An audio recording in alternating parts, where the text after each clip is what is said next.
Isang mapagpalang araw po sa ating lahat. Ako po si Sarina Espalo ang ating ilalahad ko ang lipunan para sa daily devotion na pinamagat ng Continuity, Legacy of Faith through Generation.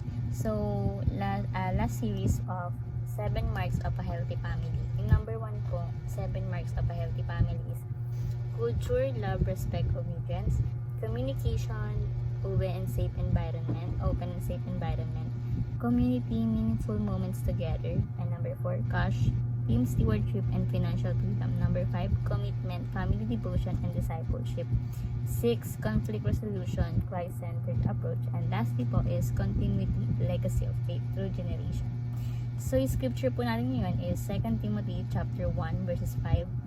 And sinasabi na, I'm reminded of your sincere faith, which first lived in your grandmother Louise and in your mother Eunice, and I am persuaded now live in you also. Sa Tagalog, hindi ko nalilimutan ang tapat mong pananampalataya na naunang tinaglay ng iyong lolang si Loida at ni Luis na iyong ina. Natitiyak kong nasa iyo pa rin ang pananampalatayang ito.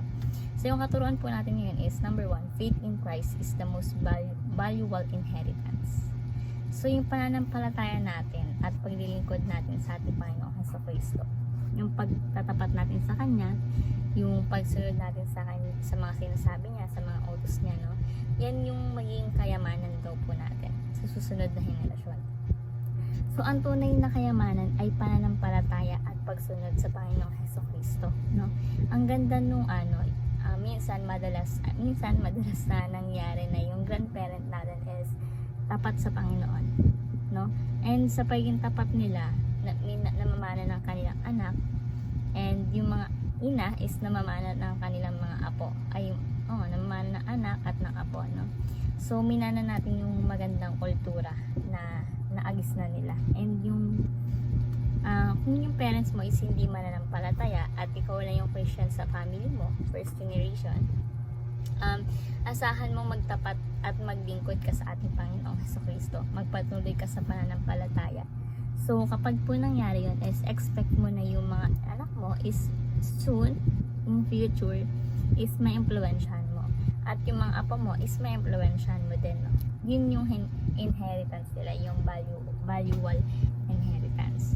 So, next is, the legacy of faith is a seed full of potential. Yung legacy, yung pamana ng pananampalataya, no?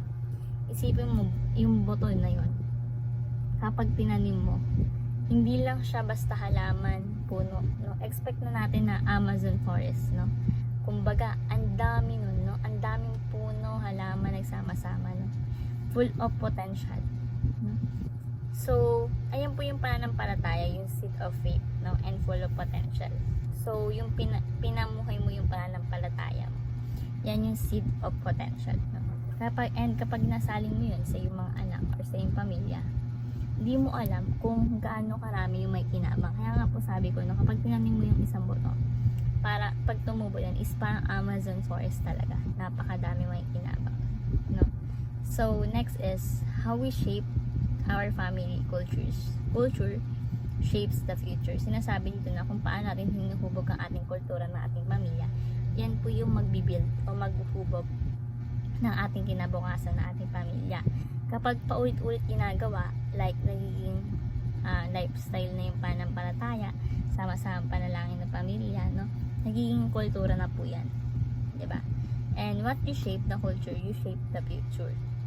Yan din yung magiging kultura ng iyong mga anak. Kung ano yung kulturang pinapakita mo ngayon sa iyong pamilya o sa iyong mga anak, expect mo na yung may anak mo is ganun din yung magiging kultura nila. So, salin-salin yun talaga. And, di ba, yung kultura natin, New Year, dati, tapos hanggang ngayon is nagagawa pa rin at naisa sa buhay natin, di ba? So, ganun din po, no, nung pag-apply po natin ng kultura ng pananampalataya at pagsunod sa ating Panginoon sa Kristo. So, ayun, naisa sa buhay yung culture. How we shape our family culture shapes the future. So, paano natin ito may isa sa buhay? Bilang pagka sa buhay, number 1, live out the faith. Live an inheritance.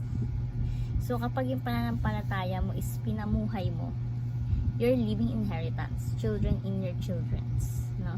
Pag meron tayong pananampalataya, tapos hindi natin pinapabuhay, sinasabi dito na para tayong impokrito.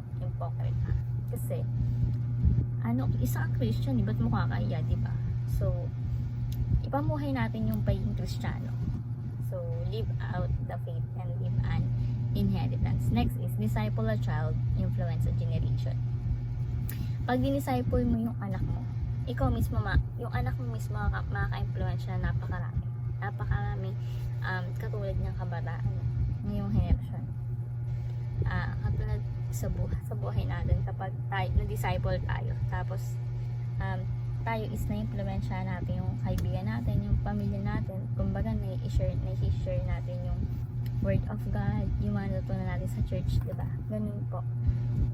So, kapag nagkapamilya din, syempre, ay pamamana mo rin sa iyong mga anak, sa iyong mga apo, no? Yung legacy ng pananampalataya sa Diyos. So, when you disciple a child, you influencing a generation. So, disciple a child, influence a generation. And lastly, shape the culture, build the future. Sabi nga po, yung kultura is hinuhubog. No? Pag hindi mo hinubog yung kultura ng ayon sa kalooban ng Diyos, is magkakaroon ka na masamang kultura, di ba?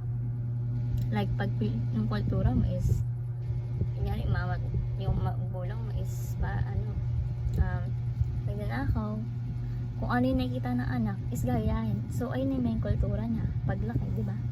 So, ayun nga. So, when you shape sa family culture, you shape, you're building the future of your family and the future of your children. So, hanggang sa mga susunod na henerasyon. So, panatilihin natin yung kultura natin is godly culture sa ating pamilya.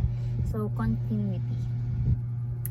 So, ayun po yung tatlong application natin. Live out the faith, live an inheritance, disciple a child, influence a generation, and shape the culture, build the future. So, sinasabi dito na sa sarili natin magsimula lahat. Kasi kapag sa sarili natin sinimulan lahat, makikita yun. So, gagayahin ka.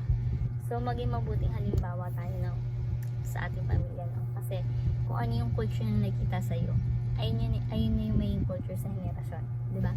So, ayun naman po ang tunay sa daily devotion. Thank you po sa pakikinig. Naway ma-share natin sa iba at ma-apply sa ating buhay. God bless po sa ating lahat.